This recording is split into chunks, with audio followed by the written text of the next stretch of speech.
Welcome into the JUCO Full Windup presented by Pepsi. As always, alongside Kyle Stanley, I'm Phil Stafford, and we really got into the meat of this JUCO World Series today. It's the Tuesday of the JUCO week, which means it's following the Memorial Day Monday, so the crowds weren't as big since everybody had to go back to work, but we sure got to see a great baseball today. We still had 6 teams, though, doing workout on the field. This is these 19 and 20, 21-year-old kids' baseball jobs, and they had a job to do today, which was stay alive or stay undefeated. A couple teams going back home and one team trying to stay undefeated in this tournament, but we're going to start with the first game. Absolutely. One of those teams trying to keep their jobs alive is the national champions who are defending from last year. That's Iowa Western. Let's check in on their elimination game.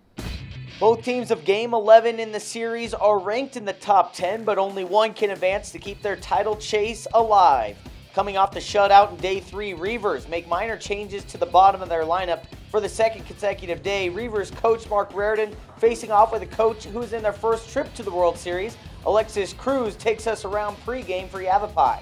Have a good day to you, sir. You're the most beautiful man I've ever seen. Thank you. I appreciate it. Hola, mami. Volví a Puerto Rico, papi, apoyándome siempre. Gracias. Alegro pagarlo en la casa. Oh my God. You know, we're just going to win. America. Well, my vote for best mascot of the tournament definitely going to the Rough Riders, and kicking off the action for us is Luke Doyle with a diving stop in the hole, gathers himself, tosses to first.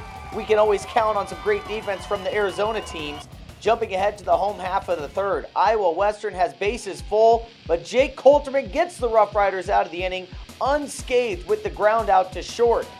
Yavapai had a chance to score in the fourth. 2 runners on with no outs, ends with Michael Klein fanning John King. Same situation for the Reavers now in the same inning. 2 runners on, no outs, and the scoreless drought for the Reavers extends to 9 total innings. Next frame, Dom Thompson-Williams at the plate with 2 outs. The sophomore wills the Reavers to get back on the board. Drops one over the wall in right center for a 3-run dinger. And 2 pitchers later, Coulterman leaves one up and Jared Gates jumps all over it. Over the short porch and left, it's only a homer at Simplesio, but it's a 4-0 advantage for Iowa Western. Klein still on the mound in the 7th when Alexis Cruz mimics Rory McIlroy taking dead aim at a golf hole on a par 3.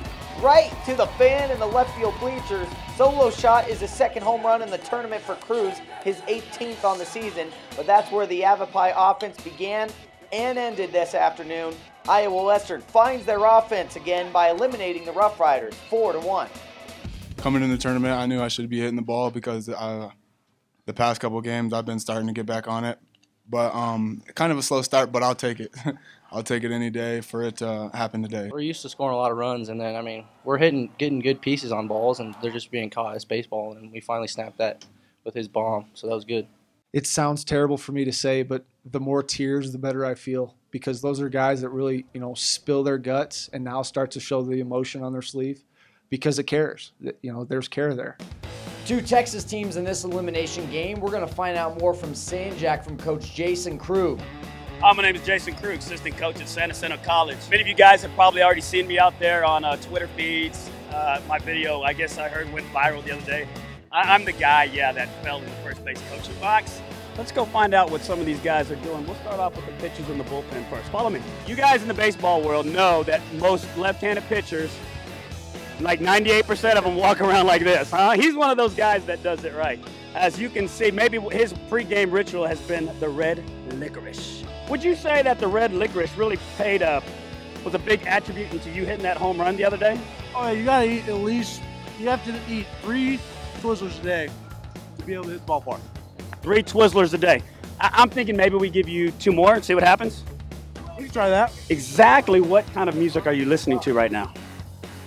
Some that can't be played on TV. Classical music. Look, he's trying to act like Mr. Tough Guy. I've heard his music before. It's classical music. It relaxes him. First of all, let's get this turned around the other way. It's really bad for my media image to be that short guy. Hey, I hate to let you guys go so early, but it's game time here in Grand Junction. Both Texas teams having fun before this game. No need to loosen these guys up, but 2nd inning, it's Noah McGowan tallying the first score of the game. The right fielder singles up the middle. Tucker Johnson scores. Home half of the second, Brandon Gredzalonic handles this chopper off the bat of John Meyer, but the throw is less than perfect. Defensive issues hurt McLennan in their loss to Northwest Florida State, and now they trail 2-1 because of this error. Third inning, Will Fox trying to bunt his way aboard. John Meyer with a nice effort, and a close play goes in favor of Sanjak. It wasn't the only call question in this game. You'll see what I mean later. Same inning, Tucker Johnson changes the lead with one swing of the bat, launches his second home run in as many days. He was part of the back-to-back jacks on Monday, and it's now 3-2. Later in the inning, Fox gets some redemption. Liner into center just falls in safely. Mark that up as the 6th run of the inning, and momentum is completely on McLennan's side now with the 7-2 lead. But the Gators have an appetite to come back. Walker Pennington gets fooled on this pitch, but he gets the fat part of the bat to do the work. 2-run bomb, and suddenly it's 8-6. Fast forward to the 8th inning, tying run on second. Cole Ridgely in a tight spot, but gets Austin Boyd swinging. His Highlanders are pumped up, and that carries into the top of the 9th. We promised you more controversial calls, and oh boy did this one deliver. McGowan bounces one down the third base line. Fair or foul? Ump says fair, but Coach Tom Arrington definitely says foul. That's where he says goodbye. Toss from this game, and after McLennan adds another 3 runs in the 9th, they sail to an 11-6 win. McLennan's 2 wins this tournament have come against the Gators, and they admit that it means a little bit more to take down another Texas team. I actually have 3 buddies on the team, and I played with 2 of them in past summers and the past school I was at. So that's one thing that made it pretty sweet, and the fact knowing that they've been here plenty of times and they're kind of a powerhouse. The thing about Sanjak's history is it's phenomenal. I mean, they've been here a bunch. Are we happy to beat Sanjak? Yes. Are we happier to beat Sanjak than beating anybody else? No. Yeah, our goal is just to try and be the very best we can be, and we're going to play whichever team we're playing that day, and we're going to try and win that game. And we felt like we had a championship ball club, and these guys are fantastic kids, from their community service work to baseball on and off the field, the academics. Someone's got to win, someone's got to lose. Hats off to McLennan. Mitch Thompson does a fantastic job there, and today it wasn't our day. We jump into the winner's bracket for our final game of Day 4. It's a matchup of the Southeast. Northwest Florida State, fresh off their victory over Iowa Western, and Chat Valley out of Alabama, hoping to ride the emotion of a comeback win on Sunday night. Before our first pitch, 3 of our Real Recruits baseball athletes were honored for receiving scholarships from Alpine Bank. So big congratulations to Jeremy, Dylan, and Andrew. Now jumping to the action, we had a display of outstanding defense in the first 2 innings. Look at Kenny Ford start the 6-4-3 double play just in time over at first, but Northwest Florida, they had something in store for the highlight tape as well. Bottom of the second, Mac Hathcock on his horse and Superman's his way to that catch. Unbelievable athleticism, can't get enough. We can watch that all day. The Raiders bats follow that up with a couple of runs in the third. Aaron Palmer takes this one down the line, and it seems fitting that scoring from second is a familiar face. It's Mac Hathcock. Moving ahead to the 6th, Hunter Benning unloads, and he'll park this one over the fence in left field.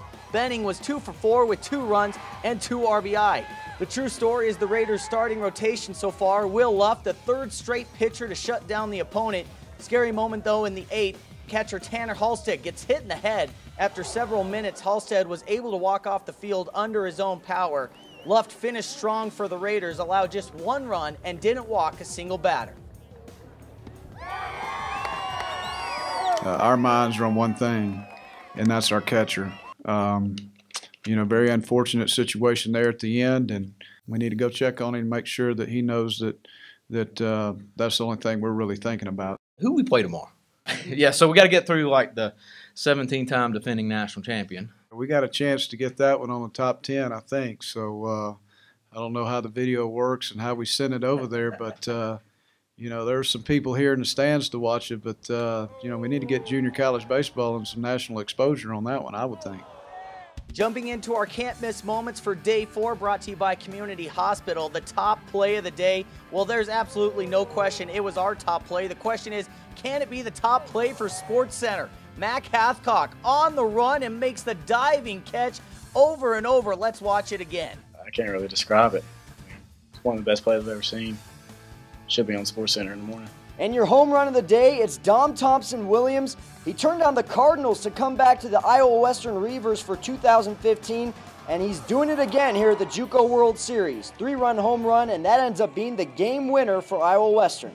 If you'd like to see more of those highlights from Day 4, make sure you check out the Can't Miss Moments. They're on JUCOGJ.org as we look ahead to tomorrow's games. We do have one in the winner's bracket, one in the loser's bracket. In the winner's bracket, these Raiders of Northwest Florida State are going to take on Walter State. We'll see if that pitching continues to hold up. But starting at 3 p.m., we've got Iowa Western and Chat Valley. Iowa Western, obviously, they know how to get to the championship. Chat Valley was in a very similar situation last year. They looked good in their first game, didn't look so good in the second one, and, well, the third game, it kind of all fell apart. So Coach Adam Thomas trying to keep his Pirates together. But we're going to go ahead and wrap things up here on the JUCO Full Windup, brought to you by Pepsi. If you haven't already, follow us on Facebook and Twitter. We'll see you next time.